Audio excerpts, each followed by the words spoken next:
যারা কাজকে ভয় করে, যারা নিজের কাজটা অন্যের ঘাড়ে চাপিয়ে দিতে চায়, যারা নিজের কাজগুলো সম্পাদন করতে পারে না, অথবা যে কাজটা করছে সেটাকে অর্ধেক রেখে দিয়ে নিজের ইন্দ্রিয় সুখের জন্য এমন কিছু কাজ করছে, এই কাজগুলোই তাদেরকে ধ্বংসের দিকে নিয়ে চলছে। আপনার কাজ হচ্ছে আপনার ইন্দ্রিয়গুলোকে বশে রাখা। আপনি ইন্দ্রিয়গুলোর বশে থাকবেন না, তাহলেই কিন্তু আপনার জীবন পুরোপুরিভাবে ধ্বংস হয়ে যাবে। এইরকম মানুষগুলো যারা সর্বদাই চায় যে তাদের ইন্দ্রিয়গুলোকে সুখে রাখার জন্য, এরা জীবনে কখনোই সুখে থাকতে পারে না। এদের জীবনে সমস্যা থেকেই থাকে, আর এদের বোঝার শক্তি খুবই কম হয়। এরা কোনো জিনিসটাকে বুঝতে চায় না, এরা মেনে নিতে চায় না। আসলে এই রকম মানুষগুলো তাদের জীবনে একটু সমস্যা আসলে তারা তিতিবিরক্তি হয়ে যায়, তাদের জীবনের প্রতি ভালো লাগা থাকে না, এদের বোঝার শক্তি অত্যন্ত কম হয়ে থাকে। এই সকল মানুষগুলো কোনো জায়গাতেই বেশি দিন স্থিরভাবে থাকতে পারে না।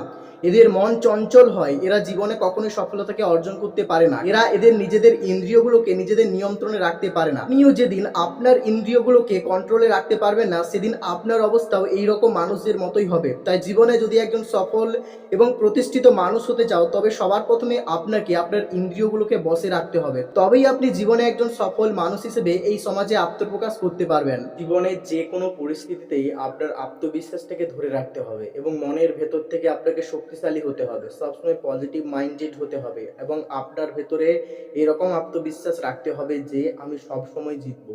পরিস্থিতি যতই খারাপ হোক না কেন, পরিস্থিতি যতই আমার নিয়ন্ত্রণের বাইরে চলে যাক না কেন, আমি কখনোই হেরে যাব না।